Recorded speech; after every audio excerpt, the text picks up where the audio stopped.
friends, मैं doctor Snigdha. Welcome to our channel. PCOD or PCOS is a disease which reflects many physical as well as mental problems along with ovary. PCOD एक ऐसी समस्या है जो ovary के साथ साथ अनेक फिजिकल और मानसिक बीमारियों को, परेशानियों को लाता है. इसकी बढ़ती हुई संख्या को देखते हुए एम्स ने जो रिसर्च कराया, स्टडी कराई, उससे पता चलता है कि भारत में 20 से 25% महिलाएं पीसीओडी के शिकार हैं. और दूसरी रिसर्च से यह भी पता चला है कि 10 महिलाओं में से 6 टीनेजर या बच्चियां हैं. पीसीओडी क्या है, इसके लक्षण क्या हैं, ये क्यों होता है और क्या पीसीओडी को पूरी तरह से ठीक किया जा सकता है, आज मैं इसी की चर्चा करूंगी. इसी पर बात करूँ. चलिए वीडियो शुरू करते हैं.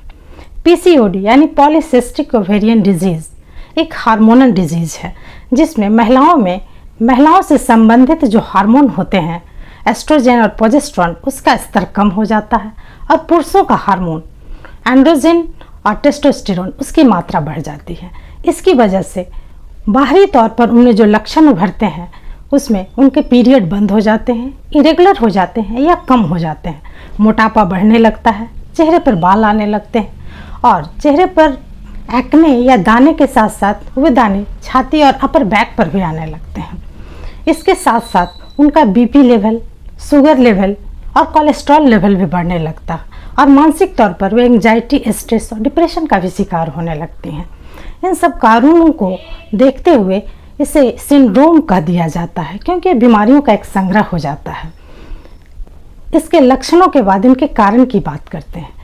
कारण इसका स्पष्ट नहीं है अभी, इसलिए इसके कारणों के स्पष्ट नहीं होने की वजह से इसके जो सिम्टम होते हैं उसका इलाज किया जाता है. जैसे अगर मोटापा बढ़ रहा है तो मोटापे का उपाय किया जाता है. अगर पीरियड्स बंद है तो पीरियड शुरू होने के लिए दवाएं दी जाती हैं. इसी तरह डिप्रेशन है तो डिप्रेशन की दवाएं दी जाती हैं. चूँकि इसके रूट कॉज का पता नहीं है इसलिए इसके रूट कॉज का ट्रीटमेंट नहीं हो पाता है और सिर्फ हम सिम्टम का इलाज करते रह जाते हैं. ऐसे में पीसीओडी का इलाज संभव नहीं हो पाता है पूरी तरह से और इसके एक दुष्चक्र में जो महिलाएं होती हैं फंस जाती हैं. कभी इसका इलाज कराती हैं, कभी इस सिम्टम का इलाज कराती हैं, कभी उस सिम्टम का इलाज कराती हैं. ऐसे में क्या है, अगर हम अपनी लाइफ में 4 एस्पेक्ट्स को, 4 पहलू को संवार लें, शामिल कर लें, उसे संभाल लें, उस पर ध्यान दे दें तो पीसीओडी जड़ से ख़त्म हो सकता है. वो 4 पहलू क्या हैं? पहला पहलू है फूड एंड न्यूट्रिशन, दूसरा है लाइफ स्टाइल, तीसरा है योगा और चौथा है आपका मेंटल वेलबीइंग, आपके थॉट्स. चलिए एक एक करके बात करते हैं. पहला है फूड एंड न्यूट्रिशन. हमें पीसीओडी के दौरान हमेशा सात्विक फूड खाना चाहिए, तामसिक फूड से दूर रहना चाहिए ताकि हमारा शरीर शांत और संतुलित रहे. तामसिक फूड को बिल्कुल अवॉइड करना चाहिए और सात्विक फूड में हमें साबुत अनाज, दाल, लेग्यूम, ताज़े फल और सब्जियों का इस्तेमाल करना चाहिए. ताज़े फलों में हमें संतरा है, अमरूद है, सेब है, कीवी है, इन सबों का इस्तेमाल करना चाहिए जिनकी तासीर ठंडी है. और इसके साथ साथ हमें बेकरी आइटम को बिल्कुल अवॉइड करना चाहिए क्योंकि ये तामसिक फूड में आ जाता है. इसे डेड फूड कहा जाता है. और चाय, अल्कोहल का बंद कर देना चाहिए. चाय, अल्कोहल, कॉफ़ी का सेवन बिल्कुल बंद कर देना चाहिए. अचार, तली भुनी चीज़ों जो कि तामसिक में आती हैं उनका भी सेवन बंद कर देना चाहिए.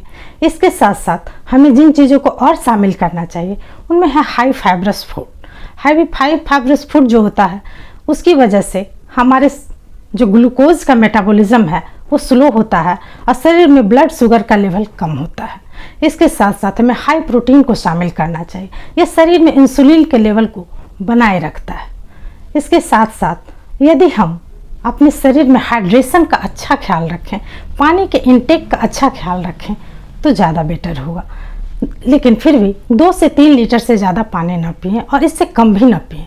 इसके लिए ऐसा कर सकते हैं कि सुबह में आप किसी बर्तन में 2-3 लीटर पानी नाप कर रख दें और सारे दिन में उसे कंज्यूम करें. लेकिन ये ना करें कि 1 घंटे में आप 1 लीटर पी जाएं और सारे दिन में फिर 1-1.5 लीटर पिए. नहीं, एक निश्चित अंतराल पर कितना पीना है या आप अपनी सुविधा के अनुसार से, अपने शरीर के अनुसार से, अपनी इच्छा के अनुसार से इसको एडजस्ट कर लें. लेकिन दिन में 3 लीटर से कम पानी ना पिए. हाइड्रेशन का बहुत ख्याल रखें क्योंकि कब्ज भी इसमें होता है और हाइड्रेशन बेटर रहने से, फाइबरस फूड लेने से, प्रोटीन की अच्छी मात्रा लेने से आपका डाइजेशन भी ठीक रहेगा, कब्ज भी नहीं होगा। अब दूसरा है लाइफ स्टाइल। लाइफ स्टाइल में आता है कि हम कब सोते हैं, कब खाते हैं, ये आता है, और हम किस तरह से रहते हैं।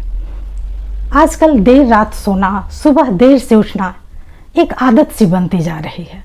दिन में भी हम सोते हैं, जो कि गलत है। आयुर्वेद के अनुसार अगर हम देर रात जागते हैं तो हमारा वायु प्रकोपित होता है, वात दोष होता है, और हमारा डाइजेशन भी अफेक्टेड होता है, क्योंकि रात में हमारा लीवर अपने आप को क्लींस करता है। 1 बजे से 3 बजे तक हमारे लीवर के क्लींजिंग का टाइम होता है। अगर हम वो नहीं करेंगे तो हमारा लीवर अपने आप को क्लीन नहीं कर पाएगा, और लीवर के बहुत सारे काम हैं जो कि डिस्टर्ब होंगे। इसलिए रात में आप कोशिश करें 10 से तक 11 बजे तक मैक्सिमम सो जाए, और सुबह में आप सुबह 5 बजे तक उठ जाए, क्योंकि अगर आप सुबह देर तक उठेंगे तो आपका कफ प्रकृति जो है कफ प्रकोपित हो जाएगा। इसलिए इस बात का ध्यान रखें और जल्दी सोएं, जल्दी उठें। इसके साथ साथ आप दिन में कम सोएं। दिन में एक स्नैप लेना या झपकी लेनी अच्छी होती है, लेकिन 2 घंटे की नींद आपके डाइजेशन को अफेक्ट करता है। इसलिए थोड़ा कम दिन में लेटें। थक गए हैं तो थोड़ा सा लेट लें, लेकिन अगर आप रात में अच्छी नींद लेंगे तो दिन में आपको नींद ही नहीं आएगी। और सोने को कभी भी इग्नोर न करें। हमेशा आप 7 से 8 घंटे की गहरी नींद सोएं। यह आपके शरीर को अंदर से हील करेगा, जहाँ भी प्रॉब्लम है उसे ठीक करेगा। पीसीओडी को इसे रिकवर करने में आपकी स्लीप बहुत ही मदद करेगी। इसके साथ खाना है, रात का भोजन आप 7 बजे या 8 बजे तक मैक्सिमम कर लें। ध्यान यह रखें कि सोने से 2 या 3 घंटे पहले आप खा लें, और खाने के बाद 15-20 मिनट जरूर टहलें। इससे आपके पाचन में मदद मिलेगी, और सोने के बाद जो डाइजेशन होता है उसमें मदद मिलेगा, क्योंकि सोने के बाद हम कोई एक्टिविटी नहीं करते, खाएंगे और सीधे सो जाएंगे तो हमारा खाना नहीं पचेगा। अगर हम इस तरह का अपना लाइफ स्टाइल रखते हैं, समय पर सोते हैं, समय पर खाते हैं, समय पर उठते हैं, तो हमारा पीसीओडी काफ़ी हद तक ठीक हो जाएगा। और दूसरी बात, दिन में आप एक्टिव रहें, लेजी ना रहें, लेथार्जी ना रहें। घर के काम कोशिश करें खुद करें, बैठकर जितने काम है झाड़ू पोछा, अगर संभव हो तो ज़रूर करें। अगर नहीं संभव है तो जो भी काम आपके घर के हैं करें, और खुशी से करें, कुड़ते हुए ना करें। ये आपके मेंटल वेलबींग को ख़राब करता है, क्योंकि काम तो करना है और काम आपका है, तो हम खुशी से क्यों ना करें। इन बातों का ज़रूर ध्यान रखें। और तीसरा पहलू है योग। योग एक ऐसी विधा है जो हर बीमारी को जड़ से मिटा देती है। योग में आसन आता है, प्राणायाम आता है। आसन जो है सो हमारे शरीर के संतुलन को बनाता है, हमारे स्ट्रक्चर को बेटर करता है, जो हमारे शरीर के स्ट्रक्चरल प्रॉब्लम होती है उसे दूर करता है। और प्राणायाम हमारे ऑर्गन के फंक्शन को ठीक करता है। इसलिए दोनों को शामिल करें।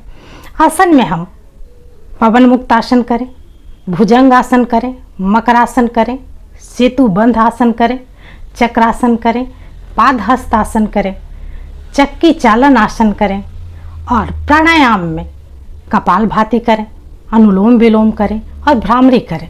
इन सभी आसन और प्राणायामों को आप किसी से सीखकर, या YouTube पर बहुत सारे वीडियोज़ हैं जिसमें योगाचार्य अच्छे अच्छे आसन सिखाते हैं, प्राणायाम सिखाते हैं, अच्छी रीति से सिखाते हैं, उसे सीख कर करें। लेकिन हाँ, इसे सही तरीके से करें। यह आपके पीसीओडी को पूर्ण रूप से जड़ से ख़त्म करने में आपकी बहुत बड़ी मदद करेगा। और चौथा है मेंटल वेलबींग या थॉट्स। चूँकि पीसीओडी की वजह से आपको मेंटल प्रॉब्लम भी आती है, बहुत सारी मानसिक परेशानियों का आप सामना करते हैं, आप डिप्रेशन के शिकार होते हैं, एंग्जाइटी के शिकार होते हैं, स्ट्रेस के शिकार होते हैं। इसलिए आपको मेंटल वेलबींग, अपने थॉट पर वर्क किए बगैर पीसीओडी को आप ख़त्म नहीं कर सकते। इसलिए आपको इस पर काम करना ही पड़ेगा। इसके लिए अगर आप किसी स्ट्रेस का शिकार हैं, कोई प्रॉब्लम जो आपको कचोटती है, कोई मानसिक परेशानी है, तो आप अपने बड़ों से जो आपको समझते हैं उनसे खुलकर बातें करें, ताकि आपका स्ट्रेस कम हो सके। और यदि इतने भी इससे भी आपकी समस्या सॉल्व नहीं होती है तो आप किसी काउंसलर की मदद ले सकते हैं। लेकिन अपने स्ट्रेस को ज़रूर ख़त्म करें, अपने डिप्रेशन को ज़रूर ख़त्म करें। अपने डिप्रेशन को ख़त्म करने के लिए आप अपने बचपन की कोई हॉबी को ज़रूर बढ़ाएं। बचपन में शायद आपको पेंटिंग का शौक़ रहा होगा, एम्ब्रॉयडरी का शौक़ रहा होगा, संगीत का शौक़ रहा होगा, खेल का शौक़ रहा होगा। जो भी शौक़ है उसे आप पूरा करें। इससे आपको एक फुलनेस का एहसास होगा, आपको अपने होने का एहसास होगा और ये आपके मेंटल वेलबींग के लिए बेहतर होगा। और रात में जब भी सोएं तो अपने बारे में 10 अच्छी बातें लिखें। हर किसी चीज़ में अच्छी बातें होते हैं और आप तो ईश्वर की सर्वोत्तम कृति हैं, आप में तो अच्छी बातें होंगी ही होंगी। और जिसे आपने बचपन से सुना होगा, लोगों से सुना होगा या आपने खुद महसूस किया होगा कि आप दूसरों से कैसे बेहतर हैं, उन बातों को आप रात में सोते वक्त 10 पॉइंट ज़रूर लिखें और दिन में आपने क्या अच्छा किया है उसके बारे में सोचें और तब सोएं। और लाइफ में स्पिरिचुअलिटी को शामिल करें। स्पिरिचुअलिटी एक ऐसी चीज़ है जो मानव जीवन को बहुत ही सुंदर बना देता है, उसको मानसिक रूप से बहुत ही सुंदर बना देता है। मेडिटेशन करें और निस्वार्थ कुछ सेवाएं करें। सेवा करने का मतलब पैसे की ही सेवा नहीं होती, किसी को अच्छे विचार देना, किसी की दुख भरी बातें सुनना, किसी को सही राह दिखाना, ये भी निस्वार्थ सेवा होता है।